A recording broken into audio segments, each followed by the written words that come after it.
Boa noite. E eu queria que você, durante essa primeira canção, ficasse lembrando de todos os motivos que você tem para agradecer a Deus, especificamente dessa semana. Nós temos tantos motivos para agradecer.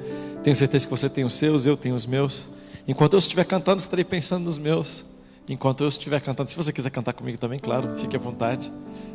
Mas que possamos nos lembrar quão maravilhoso é nosso Deus, que nos dá tantos motivos para agradecer. Eu te agradeço, Senhor, pelo carinho, pelo amor, pelo cuidado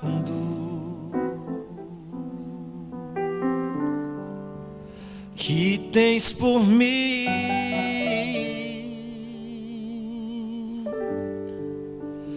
Toma minha vida em tuas mãos, meu coração vem transformar em Cristo um novo ser. Cada vez mais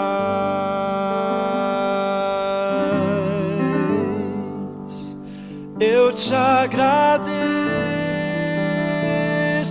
Senhor, pelo carinho, pelo amor, pelo cuidado que tens por mim.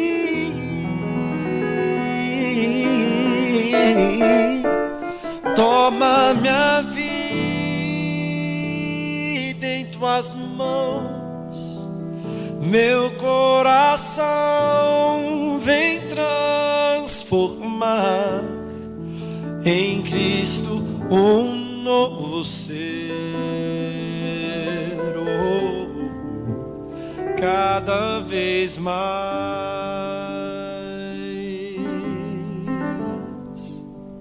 quanta esperança,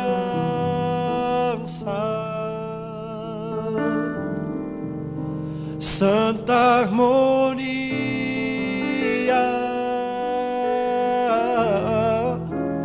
ouço uma voz me chamar,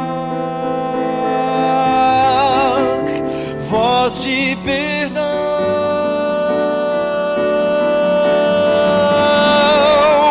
brilho celeste então, toca minha face com ternura e diz: meu filho, descanso e paz em mim vais achar. Oh, Cristo, te amo, tu és minha luz.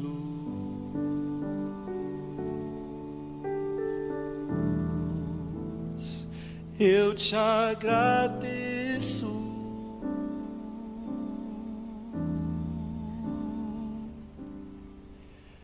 querido Jesus.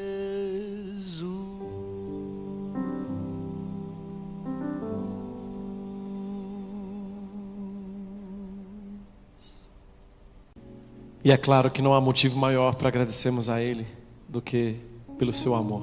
Seu amor que nos salva, que nos redime, que possibilitou a salvação a tal ponto que você e eu pudéssemos estar aqui nesta noite.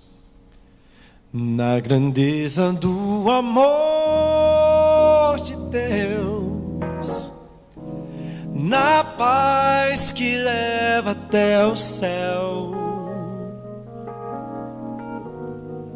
na ternura de um amanhecer, na força e luz do seu poder, ali está o meu viver. A a esperança de um novo ser viesse só por mim. Seu amor é sem igual, santo amor.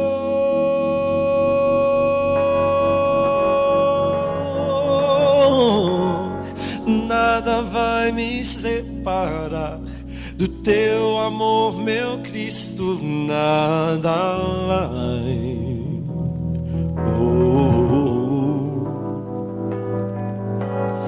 Nada vai me separar do teu amor, meu Cristo, nada vai.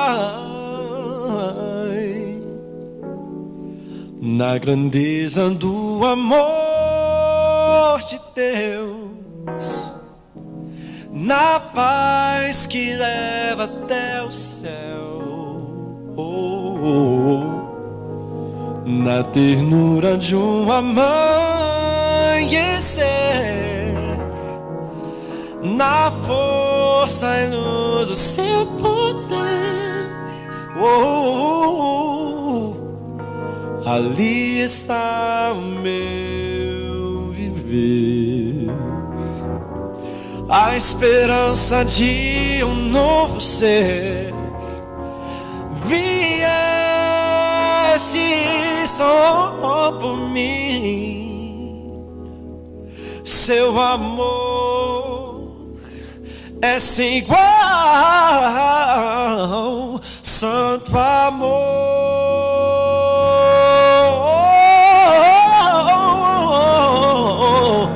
Nada vai me separar do teu amor, meu Cristo, nada vai.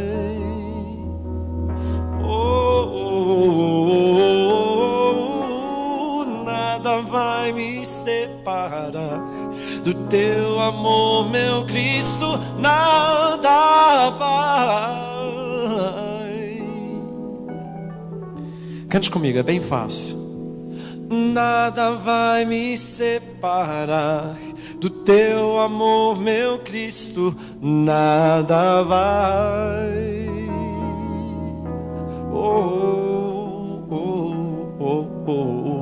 Nada vai me separar do teu amor, meu Cristo, nada vai. Agora que você aprendeu, pode cantar com um pouquinho mais de gosto. Nada vai me separar do teu amor, meu Cristo, nada vai.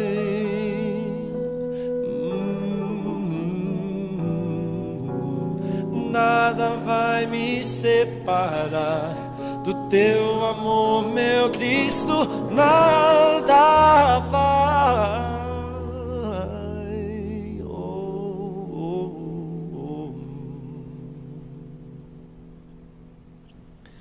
Amém.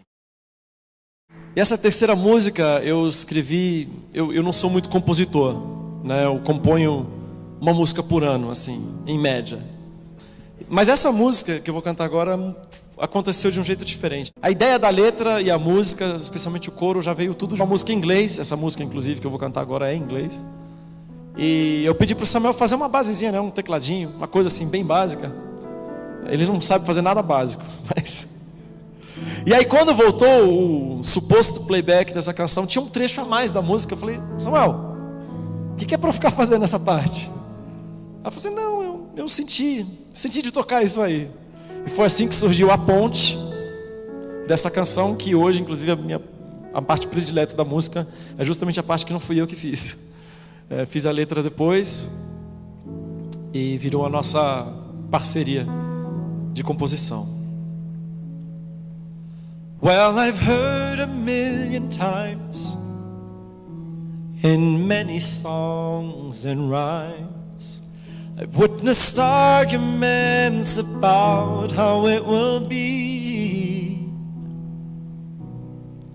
Will it be every living eye to see him coming in the sky? And what about the midnight cry I hear them say? Are the streets like I was told? Are they really made of gold? And will Jerusalem be built where it is now? How can there be a crystal sea if the sea has ceased to be? All these questions annoy me, I just don't care. 'Cause I want to be there, I just want to be there, and sit at my Jesus' feet. I want to be there. I just don't care about the crown or the color of the gown. As long as Jesus is in town, I wanna be there. Oh. Can you help me sing it? La la la la la. La la la la la la la. La la la la la la la. La la la la la la. I know there are things in this life that we can't understand. There are moments we tend to forget where we belong. Sure, there's time, yes, there's wealth in that beautiful place, but all I want is to see Him face to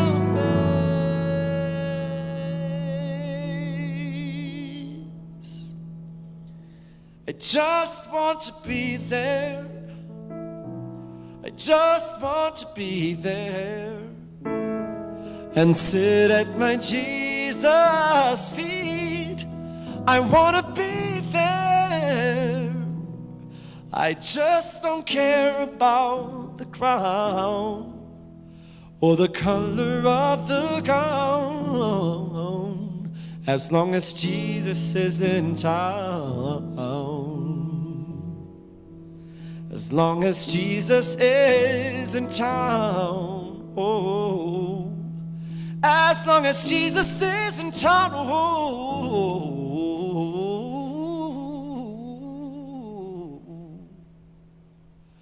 I wanna be there.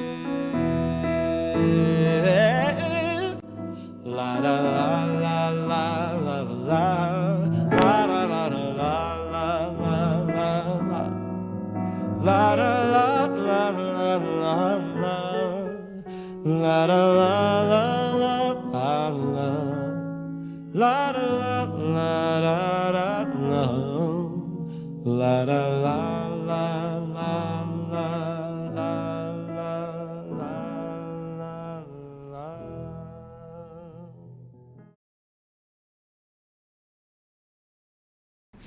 Boa noite, muito bom poder estar com vocês hoje. Boa noite também a você que nos acompanha em nossa transmissão ao vivo, através do nosso website, ou, quem sabe, pela televisão. Nosso desejo é que todos vocês se sintam muito bem com a gente. E se você está aqui, quem sabe pela primeira vez, essa é a Nova Semente, uma comunidade adventista do sétimo dia, que existe para buscarmos juntos, semana após semana, uma experiência real com Deus. Eu queria aproveitar para lembrar você de baixar o nosso app, o app da Nova Semente, que está disponível gratuitamente, tanto na Apple Store quanto na Google Play Store. E nela você vai poder acompanhar a nossa agenda de programações, ficar por dentro das novidades, acompanhar nosso podcast e muitas outras coisas. Se você ainda não tem, baixe hoje mesmo no seu smartphone, no seu tablet e esteja conectado com a gente aí ao longo da semana. Bem, estamos chegando ao final de mais uma série, A Grande Virada, e nas últimas semanas nós refletimos sobre como enfrentar as mudanças em nossa vida, como nos colocarmos em busca por maturidade, por confiança, por qualidade de vida, por melhores relacionamentos. E hoje gostaria de encerrar esta série com o tema Em Busca do Novo. Sabe, quando nós temos medo de assumir riscos, nós estamos propensos à estagnação, aquele sentimento de saudosismo. E em busca do novo é isso, significa colocar-se nessa busca da maior experiência humana, que é aquilo que está por vir sempre. E cabe uma pergunta importante para nós. Você prefere viver do passado ou abraçar o futuro? Nem sempre é uma resposta simples ou fácil.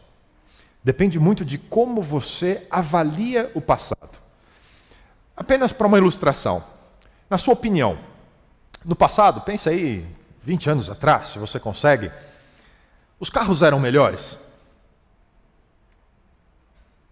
Mais duráveis? Os políticos eram honestos? Os homens eram mais cavalheiros? E as mulheres eram mais charmosas? Percebe? Tudo depende da sua memória afetiva. Como é que você enxerga as coisas? De repente você é até hoje apaixonado pelo seu primeiro carro. Mas pode ser que você pare para refletir que o carro que você tem hoje é muito melhor do que o carro que você tinha anos atrás. Será que, de fato, os políticos do passado eram melhores que os políticos de hoje?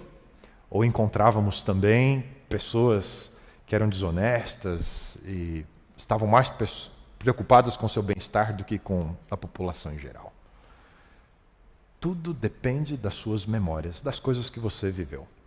A verdade é que nós precisamos de um aprendizado, o aprendizado do desapego. Deixar de lado as glórias do passado se quisermos experimentar realizações hoje e amanhã. Afinal de contas, aquilo que já foi conquistado é nosso. Faz parte de quem nós somos. Mas não define quem nós seremos se não continuarmos, se não prosseguirmos. Precisamos enfrentar o fato de que a vida vai exigir de nós coragem para continuar seguindo em frente. E nem sempre nós vamos ter garantias de sucesso em todo momento. Apesar das nossas experiências passadas, o novo estará à nossa espera sempre. E um dos desafios do novo é a capacidade que ele tem de gerar apreensão, de gerar medo. Como é que você se sente diante de coisas novas, situações novas? Aquele compromisso que estava marcado para o futuro, mas de repente já está ali, prestes a se tornar realidade. Eu me lembro quando eu era criança, parte da nossa família é lá do Rio Grande do Sul, a família do meu pai, e pelo menos uma vez por ano a gente tinha uma viagem de férias, reencontrar família, os primos, e eu me lembro algumas noites como era difícil de dormir na expectativa da viagem, que o dia seguinte chegasse rápido. Ou então, ainda nessa época de criança, os jogos escolares, quando as turmas formavam times, competiam uns com os outros, né? Ficava aquela ansiedade para que o dia seguinte chegasse, né? E até a hora do jogo, às vezes, aquela perna tremendo, né? A apreensão, ansiedade. Como é que você reage diante do novo? Você tem medo? Apreensão? Ansiedade? Qual o grau do medo diante do novo, diante do desconhecido? Eu fiz aqui comigo mesmo um exercício aí, pelo menos uns 4 estágios do medo, da apreensão, né? O primeiro, mais levezinho, é só aquele assim da desconfiança, né? Na verdade, se diante do novo você é desconfiado, você é apenas muito cuidadoso, gosta de saber o máximo possível sobre os seus compromissos. Então, você prefere fazer o máximo possível de perguntas antes de tomar uma decisão. Um outro nível é já o nível da insegurança. Nesse nível você acredita que arriscar é sempre perigoso, você tem preocupações, medo de passar por situações difíceis, sofre antecipadamente só de pensar em uma possível falha, um fracasso e ter que se expor publicamente. Mas a coisa começa a piorar e vem o estágio já das reações emocionais, e aí é o delírio, né? É quando aquele assunto completamente fora da sua rotina e você vai desenvolvendo assim com facilidade as mais criativas teorias da conspiração, né? Com certeza vai perder o sono por causa disso, pensando que tudo conspira contra você. E o último estágio do medo é o das reações físicas. Esse já é aquele estágio mais alto do medo. Inclui taquicardia, suor frio, mãos e joelhos trêmulos, frio no estômago, ânsia, náuseas e finalmente você desmaia. Qual o seu perfil diante do novo e do desconhecido? Qual o seu nível de medo? Sabe, quando falamos sobre espiritualidade e religiosidade, as pessoas geralmente têm perguntas e uma certa apreensão a respeito do que exatamente se trata, do que me aguarda. E muitas vezes só o nome já assusta. A gente vive um período de transição muito grande no Brasil, no meio religioso. O trânsito religioso é um aspecto muito estudado, as pessoas migrando de igrejas e todo dia no nosso país abre uma igreja nova. No mundo são milhares de denominações cristãs e é interessante a criatividade no surgimento dessas igrejas. Eu separei aqui uma lista, falando sobre esse assunto, com nomes de igrejas que a gente encontra por aí. Ouve só aonde o pessoal vai com a criatividade. Associação Evangélica Fiel até debaixo d'água. Eles oferecem curso para mergulho. Comunidade Arqueiros de Cristo. Esse pessoal tem assistido muita série, né? Igreja A Serpente de Moisés que engoliu as outras. A outra, Igreja A Vida é Sua. Problema seu, né? Igreja Abastecedora de Água Abençoada. Está faltando. Imagine você encontrar com essa placa de igreja. Igreja Abominação à Vida Torta. A outra, Igreja Bate Palmas 40 dias. Vai esquentar a mão, né?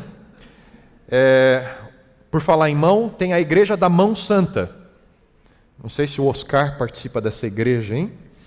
Tem uma um pouquinho mais econômica, né? Em vez da mão, é a Igreja do Dedo de Deus. E olha essa aqui que bonitinha, fofura de igreja, gente. Igreja A, de amor. Sabe, mais do que fazer parte de uma igreja, todos nós precisamos nos envolver, desenvolver um relacionamento com Deus. Nós precisamos de espiritualidade. Alguns pesquisadores da religião na sociedade, alguns muito famosos, Michel Eliade, Vanderleeuw, são pessoas que propuseram a teoria e já falavam há alguns anos a respeito do homo religiosus. É o ser humano que desenvolveu essa inclinação inata para a espiritualidade. O ser humano que busca o transcendente, o espiritual, como parte de si mesmo. E é interessante que a Bíblia fala algo a respeito desse assunto, sobre o homem. Um texto de Eclesiastes, Salomão escreve que Deus também pôs no coração do homem esse anseio pela eternidade, por aquilo que transcende, que é maior do que ele mesmo. Mesmo assim, o homem não consegue compreender inteiramente aquilo que Deus faz. E durante séculos, a religião foi o centro da vida em sociedade. Tudo girava ao redor da religião. E ainda hoje, ela é um fator central nos estudos sociológicos. É muito difícil compreender sociedade sem entender religião. No entanto, apesar da religião não ter desaparecido, muitos acreditavam que isso aconteceria. Pelo contrário, na pós-modernidade, a espiritualidade tem se tornado um elemento comum na vida das pessoas, diverso nas experiências humanas. Nós, hoje, temos muitas perguntas a respeito desse tema. Talvez mais perguntas do que em qualquer outro período da história. E por essa razão, as pessoas sentem apreensão em relação a esse assunto. E hoje eu gostaria de apresentar alguns dos medos, das ansiedades mais comuns que as pessoas têm a respeito de uma vida religiosa, de uma vida com Deus. Medos que nos prendem, muitas vezes, a uma espiritualidade rasa, superficial. Medos que nos afastam, nos mantêm nas sombras, na periferia da vida religiosa e não nos permitem experimentar a essência do que é um relacionamento com Deus. Sabe, nós encontramos aqui na Bíblia um personagem que se considerava um homem muito religioso. No entanto, apesar de ter muitas perguntas, ele tinha medo de buscar as respostas. Seu nome, Nicodemos, um membro do Sinédrio judaico, uma espécie de conselho político-religioso dos dias de Jesus. Esse homem ouviu a respeito de Jesus Cristo, do seu ministério, mas decidiu que um encontro formal com o Mestre Jesus seria motivo de muita exposição para ele, um líder religioso. Por isso, escolheu uma outra estratégia. Encontrou Jesus de noite. Quais eram os seus medos? Os medos de qualquer um de nós. Entre os medos mais comuns ao iniciar uma vida com Deus, está o medo dos rótulos. A nossa sociedade é uma sociedade secular. No entanto, isso não significa de forma alguma que as pessoas hoje são descrentes ou ateístas. Pelo contrário, pesquisas indicam que a maioria dos brasileiros, por exemplo, acredita sim em Deus. Mas desistiram de perguntar para a igreja o que é certo ou errado. E sabe, essa autonomia do indivíduo em relação à igreja faz com que as pessoas não queiram ser relacionadas com algumas figuras religiosas, como, por exemplo, o rótulo do crente, do beato, daquele rato de igreja. Ser identificado por práticas religiosas próprias desta ou daquela igreja acaba sendo motivo de vergonha para muitas pessoas. E eu compreendo. Eu compreendo que algumas igrejas, algumas práticas religiosas que a gente vê, por exemplo, na televisão, acabam formando estereótipos. Mas sabe, se envergonhar da sua experiência com Deus, apenas porque outras pessoas fazem parecer que o relacionamento com Ele sempre acontece assim numa base de fanatismo, de ignorância, acaba contribuindo para que essa imagem se fortaleça. E por outro lado, tem muita gente pensante, gente que procura bons valores para a sua vida e sabe reconhecer quem tem a mesma visão e é um religioso. Eu li recentemente a história de um judeu brasileiro e que decidiu adotar um pouco mais da herança e da tradição cultural religiosa de seu povo. Costumeiramente, ele usava aquele chapeuzinho que a gente vê os judeus usando, né, que chama kippá, e que é um símbolo da presença de Deus sobre nós sempre, não é? Que apesar dos nossos pensamentos, o homem tem que buscar sempre a orientação e a iluminação de Deus, não é? Um símbolo bonito para isso. Usava apenas num momento ou outro do ano e tal, e de repente ele disse, olha, eu vou assumir isso como parte da minha identidade, da minha cultura, não preciso me envergonhar disso, e resolveu usar isso todos os dias. No primeiro momento, aquela reação das pessoas, né? Está de kippá hoje? É algum feriado judaico? Não estou sabendo. Né? E não, ele continuou usando todos os dias. E um dia, ele tinha que tomar essa decisão. Hoje eu vou para uma entrevista de emprego. E aí, vou com a kippá ou vou sem a kippá? E ele falou, não, é parte da minha herança, de quem eu sou. Eu não vou ter vergonha de quem eu sou, eu vou. E foi. E ele contando que quando chegou ali, de frente do entrevistador, aquela ansiedade, né? Será que o homem vai olhar mais para a minha cabeça do que para mim? Como é que está isso, né? E o entrevistador foi todo ali natural, naquele momento, sentaram-se, depois daquela cordialidade, a primeira pergunta de um entrevistador, né? Por favor, me diga, quais são os seus valores? O que é mais importante para você? E ele escreve que ficou pensando, né? E agora, sou honesto ou não sou? Bom, mais cedo ou mais tarde ele vai ter que me conhecer, melhor agora. Lembrou de um conselho da esposa. É melhor que você descubra se o seu futuro chefe é intolerante ou não com você, antes de você ser empregado dele. E com coragem ele disse, bom, o que é importante para mim? 3 coisas. Deus, família e trabalho. Nessa ordem. O homem olhou, continuaram a conversa, e no final da entrevista, aquele clima já gostoso e tal, descontraído, o judeu fez a pergunta. Fiquei curioso, mesmo correndo o risco de comprometer o nosso encontro, que foi tão agradável, eu queria fazer a mesma pergunta para você, entrevistador. E para você, quais são os seus valores? O homem parou um instante e disse, Deus, família e religião. Nessa ordem. Não preciso nem dizer que ele foi contratado. Jesus Cristo deixou um conselho para nós nos evangelhos. e que fala a respeito desse sentimento sobre Deus. Jesus escreveu: Se alguém me reconhecer em público como seu amigo, eu o reconhecerei abertamente como meu amigo diante do meu Pai que está no céu. Sabe, esse aspecto dos rótulos. Não se deixe envolver pelo peso negativo dos estereótipos.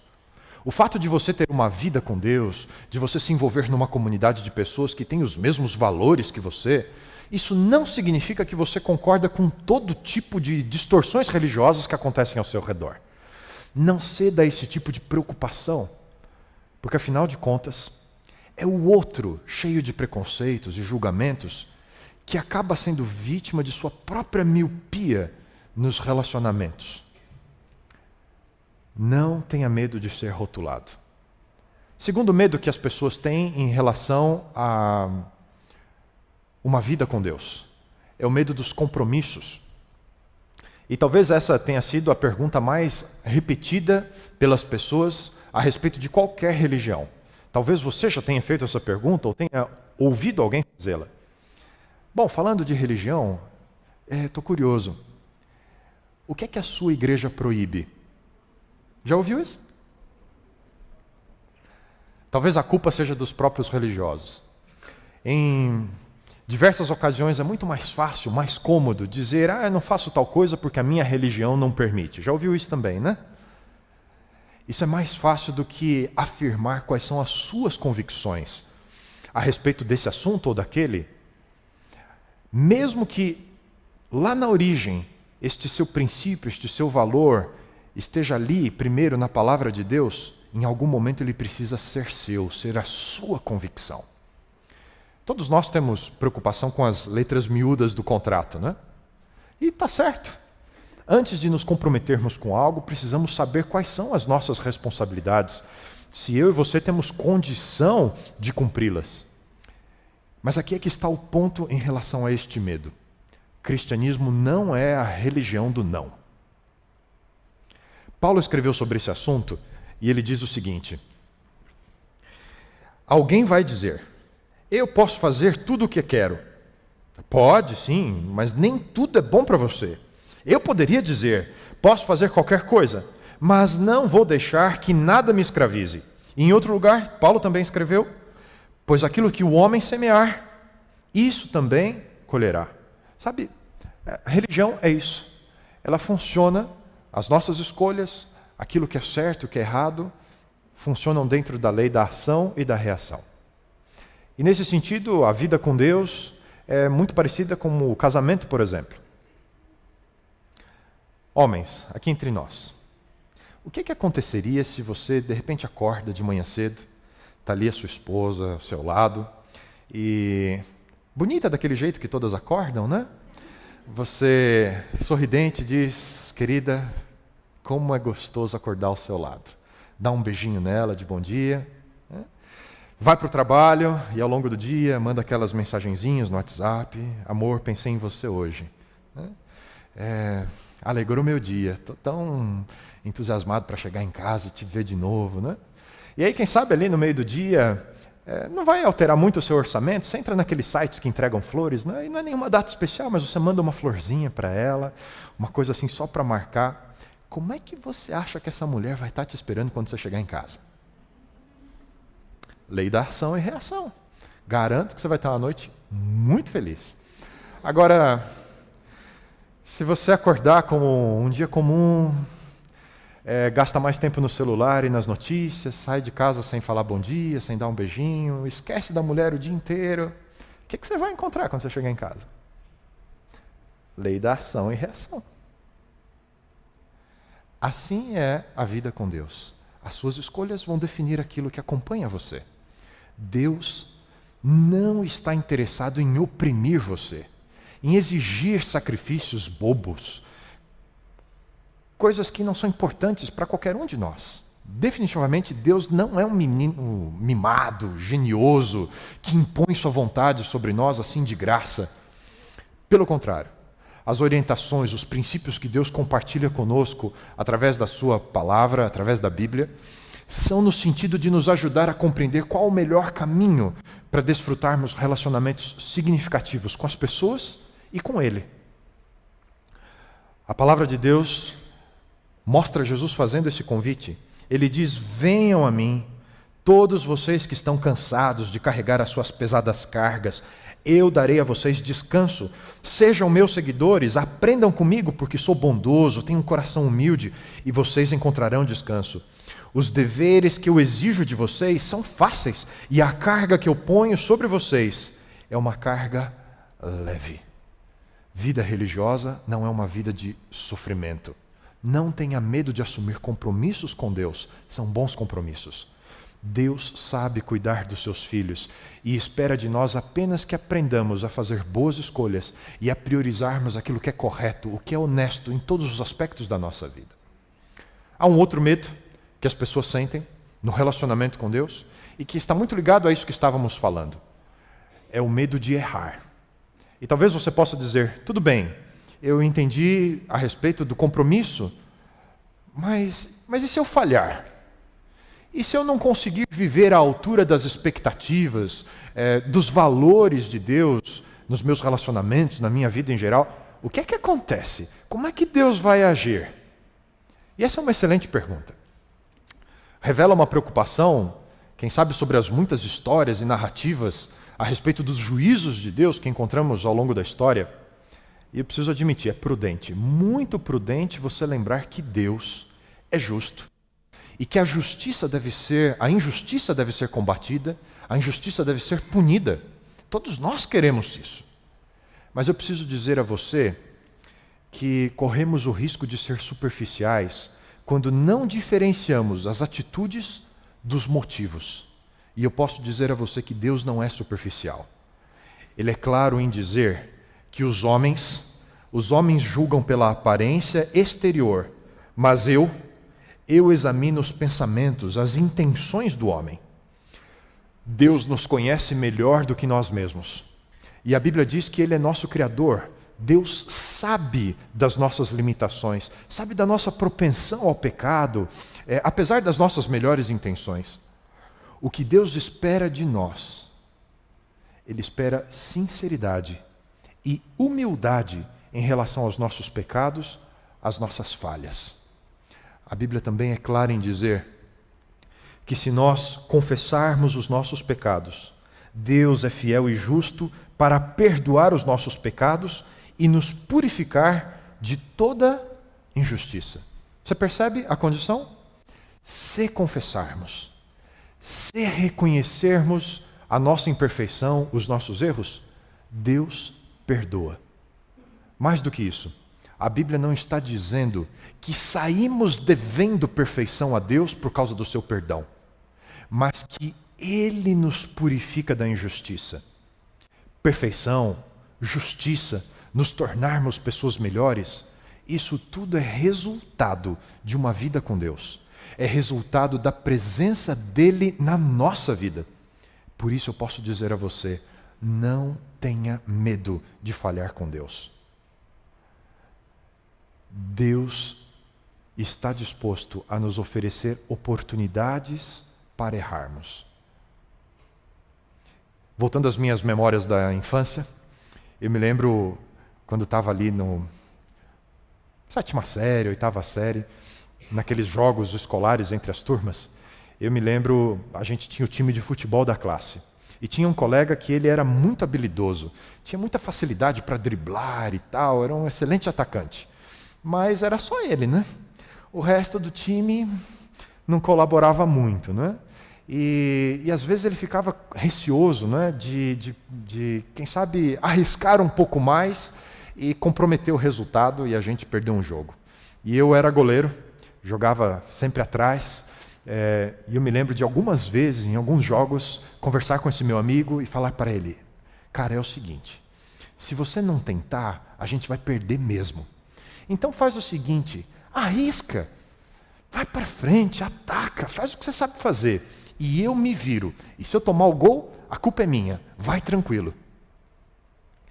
oferecer a oportunidade de falhar é importantíssimo. A gente precisa colocar isso nos nossos relacionamentos. A gente precisa aprender a oferecer às pessoas a possibilidade de errar com a gente. Deus faz isso com a gente. Deus oferece a você e a mim possibilidade de errar. Sabe por que Ele faz isso? Porque quando Ele nos oferece a oportunidade de errar, Ele nos ajuda a vencer, a superar, a aprender. É por isso que Ele está disposto a conviver com os nossos erros nessa perspectiva do crescimento. Não tenha medo de errar. Um outro medo que as pessoas têm no relacionamento com Deus é o medo de confiar. E esse medo está ligado à dúvida sobre a capacidade de Deus em nos aconselhar, em prover o que precisamos, ou mesmo em nos proteger dos problemas da vida. E talvez a maior parte dos problemas em confiar em Deus esteja ligada à nossa expectativa a respeito de Deus. Muitas pessoas tendem a ver Deus e a espiritualidade de forma geral de uma maneira muito mística, mais como algo mágico, algum tipo de talismã, algo que o próprio indivíduo possa controlar a seu favor. E veja, aqui é importante sermos honestos sobre o tipo de compromisso que Deus assume com a gente. Você provavelmente conhece algumas famílias em que os pais são superprotetores. Meu pai, quando deixou a família dele, há muitos anos atrás, lá no Rio Grande do Sul, e veio para São Paulo, eu posso dizer que, num primeiro momento, ele foi um pai superprotetor. Eu me lembro de ouvir meu pai dizer, não uma, mas muitas vezes, a seguinte frase: eu vou dar para os meus filhos o que eu não tive. Meus irmãos abusavam disso. Principalmente quando estava na loja de tênis e tinha um lançamento. E meu pai, mesmo que aquilo fosse comprometer um pouco mais o orçamento, algo supérfluo, desnecessário, mas essa postura dele, ele ia e comprava. Mas sabe, nem sempre esse é o melhor caminho. E eu me lembro claramente do meu sentimento, quando ali, perto dos 18 anos, época de serviço militar e buscar o primeiro emprego sem nenhuma experiência anterior. Como eu senti inveja dos colegas que com 16, 17 anos foram fazer Senai, já estavam empregados e já tinham o seu salário. E eu lutando para entrar no mercado de trabalho. Pais superprotetores nem sempre preparam os filhos para a vida adulta. E, na verdade, esse é o papel dos pais. Investirem para que os seus filhos estejam preparados para a vida adulta. É muito importante termos essa visão. Nós, pais, precisamos fornecer as ferramentas possíveis, a confiança necessária aos nossos filhos. A dependência dos filhos, ouvir e fazer aquilo que os pais lhes dizem, só faz sentido se ela é vista na dimensão de conquistar a independência. Dependência dos pais só faz sentido na perspectiva de que os filhos alcancem independência. E é assim que Deus age conosco. Deus está conduzindo a nossa vida a fim de nos preparar para os desafios que ela vai nos trazer. Ouça com atenção esse texto que encontramos na Bíblia. Deus diz: porque sou eu que conheço os planos que tenho para vocês, diz o Senhor. Planos de fazê-los prosperar e não de lhes causar dano. Planos de dar-lhes esperança e futuro. Sabe, se Deus não visualizasse para nós, como seres humanos, um bom futuro, não tivesse bons planos, não imaginasse, sonhasse com uma vida melhor para nós, de fato Deus não seria digno da nossa confiança. Mas nós não precisamos ter medo de confiar em Deus, porque Ele assume o compromisso de conduzir a nossa vida. Por isso, não tenha medo de confiar em Deus. Um outro medo que as pessoas sentem, um último medo que as pessoas sentem em relação à vida com Deus, é o medo da frustração. E aqui eu preciso voltar ao tema das nossas expectativas em relação a Deus. Nós só vamos nos frustrar com Deus quando não compreendemos a forma como Ele conduz a nossa vida e o compromisso que Ele assume com a gente. Eu me lembro, num momento muito marcante da minha vida, foi quando eu senti fortemente esse chamado, essa vocação de Deus para me preparar para ser um pastor, para ser alguém ligado à experiência religiosa das pessoas. Muito novo, ali por volta dos 18 para 19 anos de idade, e tomei essa decisão. Eu precisava fazer a faculdade de teologia, isso significava um curso de período integral, e a minha única oportunidade de trabalho seria nas férias, para ajudar no suporte financeiro das despesas com a faculdade. E uma opção naquele período, naquela época, para os jovens estudantes, era se envolver com vendas de livros e revistas, e essa venda direta, essa venda de casa em casa. E eu fiz um curso rápido, nunca tinha trabalhado assim com o público, com as pessoas. Na verdade, eu era muito tímido, tinha dificuldade de falar. E estar num lugar assim, para falar para uma pessoa, já ia ser difícil. Imagina falar para todos vocês. Nunca me imaginei fazendo isso. E agora eu estava ali, e depois de decorar, de estudar um pouco, eu ia começar a vender os primeiros livros, as primeiras revistas. E eu me lembro que fui numa rua, um bairro bem tranquilo, residencial, tudo perfeito, as pessoas relativamente atenciosas, era fácil de conversar com as pessoas, e eu estava ali pela primeira vez na vida para vender alguma coisa para alguém que eu não conhecia. E eu me lembro de apertar a primeira campainha, e assim que tirei o dedo, na hora me veio um pensamento: o que eu fiz? Que besteira foi essa? Apertei a campainha da casa de um completo desconhecido para falar com ele? Que loucura isso! Vou pedir desculpa e fui embora. E foi o que eu fiz. A pessoa saiu, eu pedi desculpa e fui embora. Parei na segunda porta, de frente com a casa assim, tranquila e tal. Eu olhei para casa e falei: mas como é que eu não vou ter coragem de apertar a campainha? Isso aqui parece tão fácil, tranquilo. Vou tentar de novo. Apertei a segunda campainha. Tirei o dedo e falei comigo mesmo: fiz de novo. Saiu a pessoa, me apresentei, conversei rapidamente, nada de falar de livro e tal, e fui para a próxima. Parei na frente da terceira casa. Chorei igual uma criancinha, 18 anos de idade, e eu lutava comigo mesmo. Mas, afinal de contas, o que eu sou? Sou gente ou sou bicho? Como é que eu não consigo falar com as pessoas? E aí, aquele momento de angústia com Deus: Deus, o Senhor está me chamando para ser um pastor, para estudar, para conhecer melhor a Bíblia, para ter uma vida especial, e estou passando por isso, por quê? Qual é o teu plano? O que isso tem a ver? E aquele momento de frustração com Deus. Mas segui aquele dia, e no final da tarde já estava conseguindo conversar com as pessoas. Mais à frente, pensando a respeito das experiências que eu tive, eu entendo como Deus estava cuidando de mim e me dando as experiências necessárias para desenvolver habilidades que seriam úteis para mim para o resto da vida. Como ser sensível às pessoas, como aprender a conversar com as pessoas, como florescer como pessoa. Deus sabe cuidar de nós, e não nos frustraremos com Deus se entendermos como Ele cuida da gente.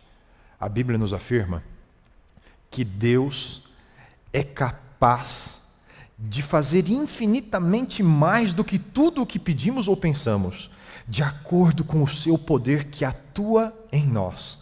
Eu posso dizer a você: Deus não erra. De fato, Ele nos conhece melhor do que nós mesmos, sabe o que nós precisamos. E, queridos, adquirir essa sensibilidade, uma percepção aguçada a respeito da direção de Deus para a nossa jornada espiritual, isso é algo que toma tempo. Tempo com Deus. Alguns de nós teremos dúvidas ao longo da caminhada.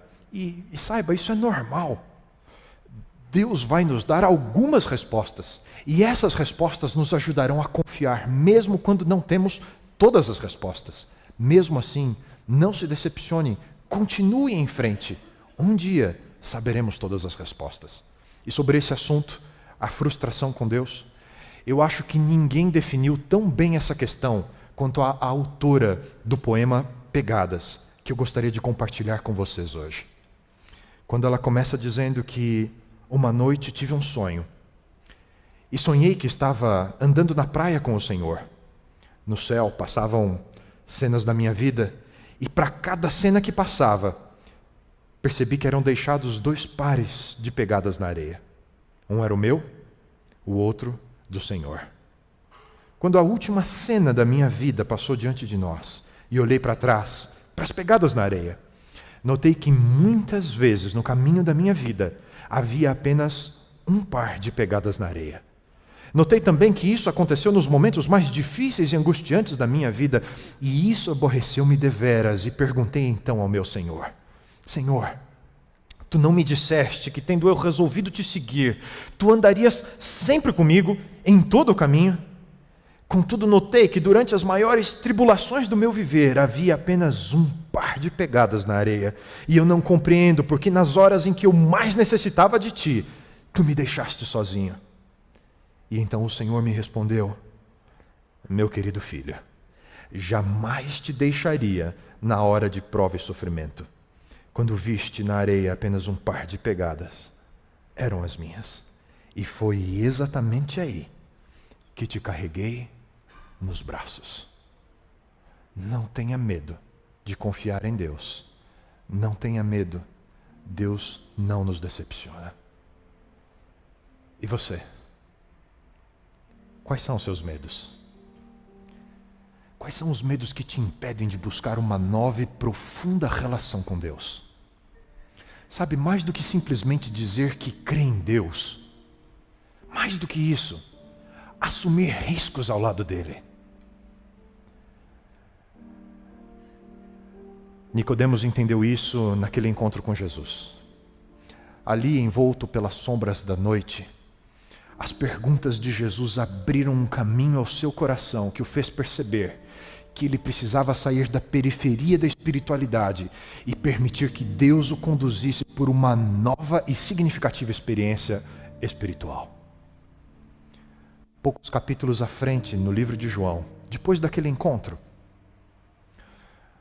os companheiros do Sinédrio incumbem uma guarda de soldados de acompanhar Jesus ao longo do seu ministério. Durante todo o dia deveriam ouvir tudo que Jesus fazia e falava, e encontrar alguma falha para pegar Jesus e, quem sabe, condená-lo. E é interessante que, para trazer o relatório, os guardas chegaram diante dos líderes do Sinédrio, que Nicodemos fazia parte, e disseram: olha, não sei porque vocês nos mandaram, nunca ouvimos alguém que fala como esse homem. Os líderes do Sinédrio ficaram enfurecidos com os soldados e disseram: vocês agora vão se tornar discípulos desse homem. E enquanto a coisa estava tensa, Nicodemos entende que aquela é a oportunidade para dar um passo decisivo em se posicionar espiritualmente. Ele sai das sombras e a sua voz é ouvida diante do Sinédrio. Nicodemos tem a coragem de dizer: permite a nossa lei que um homem seja condenado antes de ser ouvido? É certo o que estamos fazendo? Coragem. Coragem de se posicionar. Coragem de confiar. Coragem de arriscar. Obviamente a reação era a mais esperada. Imediatamente os seus pares o condenaram de ser um galileu, de ser alguém que tinha algum compromisso com Jesus Cristo. Mas ele entendeu que ali era o lugar que ele devia estar sempre. Poucos capítulos à frente ainda, na história do Evangelho de João, o momento mais difícil da experiência de Jesus Cristo, quando naquela sexta-feira, no meio da tarde, Jesus deixa o seu último suspiro na cruz. Sua vida se vai, se rompe como um fio. Todos os discípulos sumiram. Jesus está sozinho. O que fariam com aquele homem? O que fariam com o corpo de um condenado? Segundo a lei judaica, nenhum homem deveria tocar naquele cadáver. Nenhum judeu era digno de tocar no corpo de um condenado. Pagãos deveriam carregar o corpo de Jesus Cristo. E nesse momento tão dramático, Nicodemos, junto com José de Arimateia, se colocam diante de Pilatos e dizem: nos dá o corpo de Jesus. Definitivamente, Nicodemos sai dos bastidores da espiritualidade para assumir a sua posição como discípulo de Jesus Cristo. Em todo o Evangelho, quem sabe a maior doação, o maior presente ofertado a Jesus Cristo foi o que Nicodemos ofereceu a ele.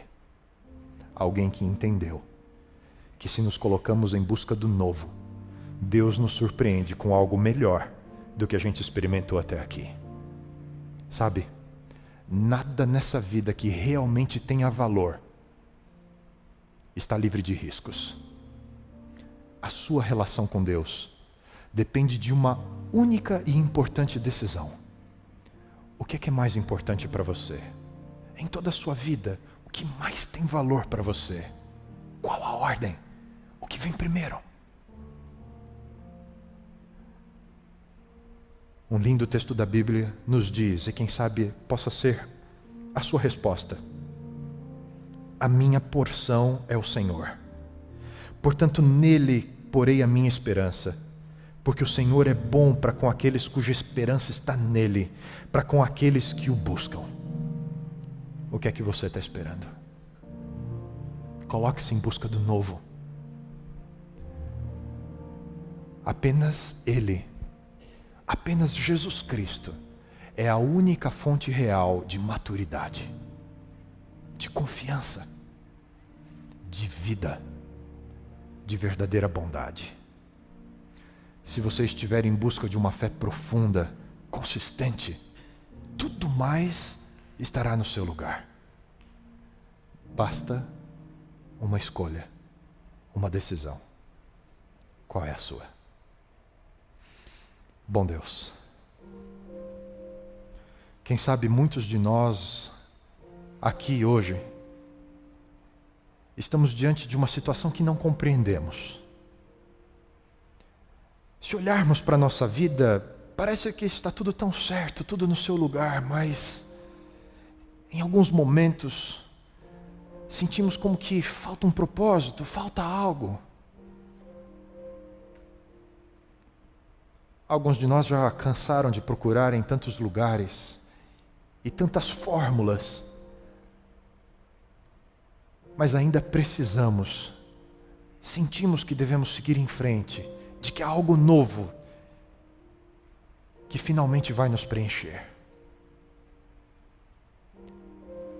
E eu oro, Senhor, para que cada um de nós encontre a cada dia uma razão para seguir em frente.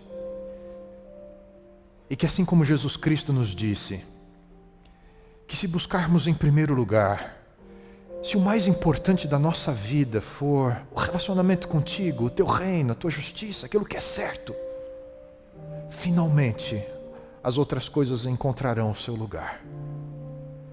Por isso, Senhor, nos ajuda na nossa jornada, na nossa caminhada espiritual, não termos medo de deixarmos as sombras e vivermos uma vida real contigo através de Cristo Jesus.